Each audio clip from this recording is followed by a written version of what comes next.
World Walker is out. The newest set that has released 4 new champions and a bunch of cards. I already did a whole breakdown of the top 10 cards you should look out for. But now we're going to move to the champions. And we're going to go with the first one that is, in my opinion, the most disappointing of the 4 new champions. And before we get started, they have a new mechanic or gimmick that goes with World Walker, which is Runeterrian, a new region where basically they will have, or so far that's what it looks like, that they'll have a specific card type where if it has blank, you can put it into your deck. So for a good example, we're going to go to Bard. Bard thing is that if it puts a chime in your deck, you can put it in your deck while you're deck building with Bard. And it can come from any region, so you can essentially have a 5-6 region deck. And Jin is skill. So that's the 2 that they've released with.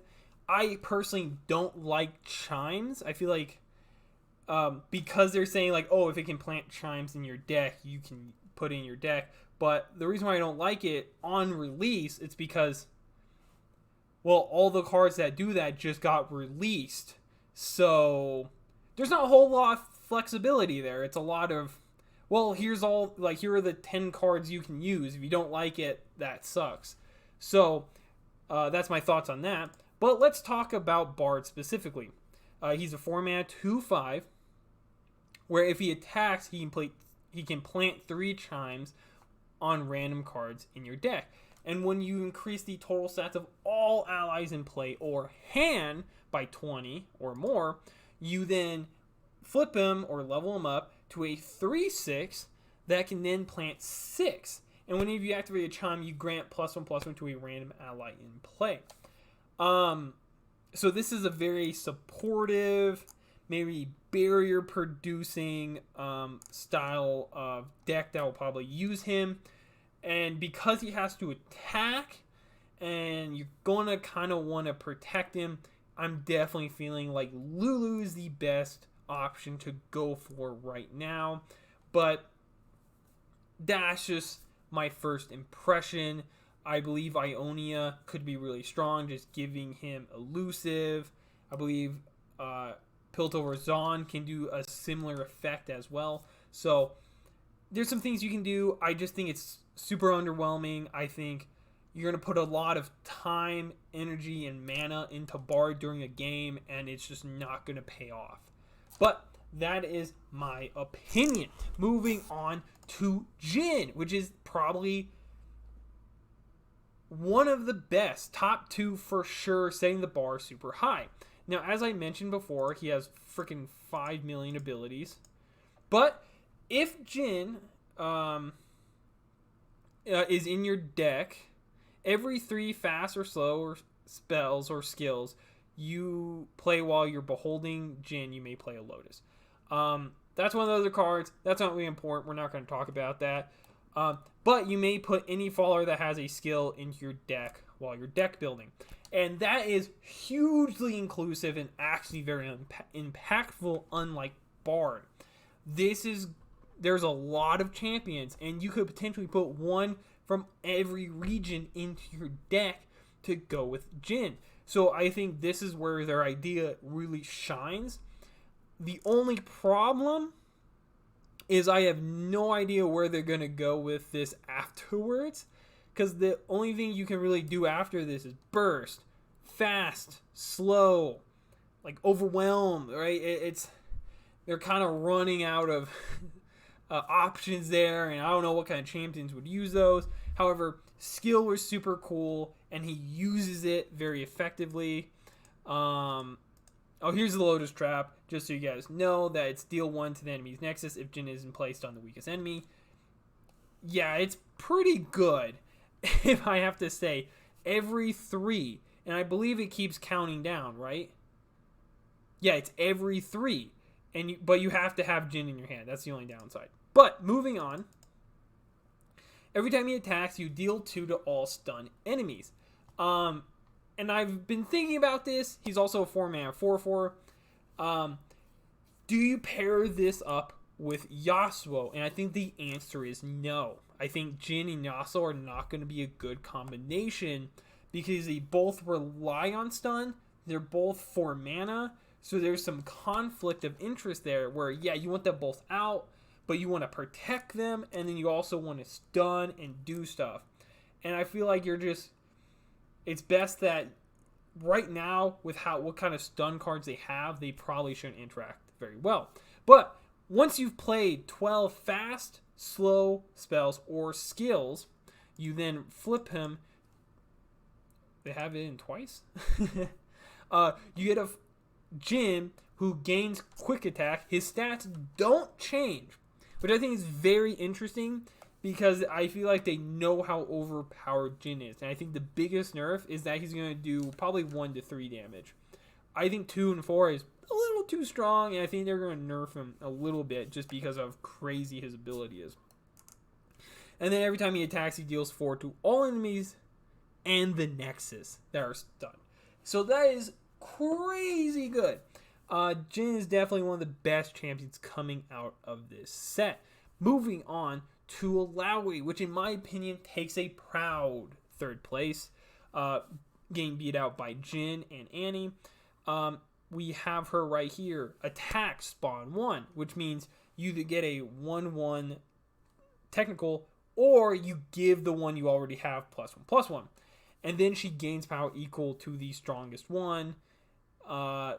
Strongest technicals power this round. So if you have a 3/3, she will get +3/+0, making her 4/6. And then if she's seeing technicals if technicals or Alawi deals 15 plus damage, she flips. Oh, she's also a 4-mana 1/6. I'm sorry, I keep forgetting to do that. I'm sorry. I'm just so excited about the abilities.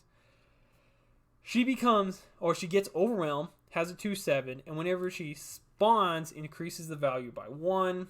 And so every time she's attacking, it's really spawn 2, then fully heal your strongest technical, and I gain stats equal to its stats this round. So if it's +3/+3, you gain +3/+3. So she's a 5/10 in that case of a 3/3 technical. And this is one of those cards that I feel like is solid. The only thing is that her ability isn't very self-sustaining, right? Because this is something you're definitely gonna have to play around. If we go back to Jin's whole thing is like fast, slow spells and skills, right? Very natural to have that in your deck, and then his attack is the only thing that's kind of weird. Just to get her flip, you're gonna have to play around that, and then when she is flipped, you still have to play around that. So because the only cards that tailor to her are released in this, it's very restrictive, just kind of like what I said with Bard. And so for that reason, she's 3rd best, only beating out Bard just because of that restriction factor. And in my experience, those cards come in hot, and they are the ones that fade the most. And most of the time, they don't hit a high peak because everyone kind of learns, and they're not all that strong. Their playstyle is really predictable. But the best card coming out of this set, better than Jhin, is Annie. Now, I know what you're thinking. Why the hell is Annie the best card? Well, for one, it's a 1-mana 0/2. And every time she attacks, she deals 2 damage to the blocker. If no one's there, she deals 2 damage to the enemy's Nexus instead. So there's literally no threat of trading unless they stop that damage. So they're going to have to buff to avoid the damage. And every time she's played 6 or more fast, slow, or skill spells, she then flips. See if we can get the right one. Oh, there's Tibbers. We'll talk about that. Then she becomes a 1/3, where she then deals 3 damage to my blocker and stuns it. If it's dead or gone, I deal 3 damage to the enemy's Nexus instead. So increase the damage by 1, but if you block it, it gets stunned. So you're even more hosed, because now you're going to need Spell Shield to block Annie. And so I think that is just super crazy. And yeah, you do need to play 6 spells or skills. However, her attack counts as 1. So you already need 5. Let's say you play Eddie turn 1. You only need 5 going into turn 2 and 3. And so you might be able to get it as early as turn 4 or 5.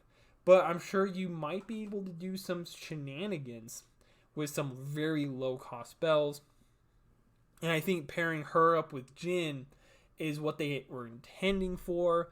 And I think Andy's going to bring this super aggressive playstyle into the game. And I think this is what we really need, is decks like this to kind of push the creators to add more cards into the game. But before I get off too much topic, we're talking about the champions. When I level up, you also create Tibbers in your hand, which is 6 mana 5/5. When you play, you stun an enemy, then deal 2 damage to all stun or damaged enemies, and he has Fearsome. And this is just super nice that it's so rewarding, more so than any other 1 mana champion. Is that when you flip her, you get a card that's actually useful. Well, I shouldn't say that because the other cards do as well. But it's just you get this. It counts as a skill. It stuns an enemy, deals 2 to, it's just such a wide range effect, and he's just gonna be a menace, right? That's what I believe. Top champion. That's all I got to say. Leave comments down below on how you guys feel. This video is running a little long, so I'm going to kind of leave my thoughts there and probably discuss it at a later date. But until then, thank you for watching. Peace.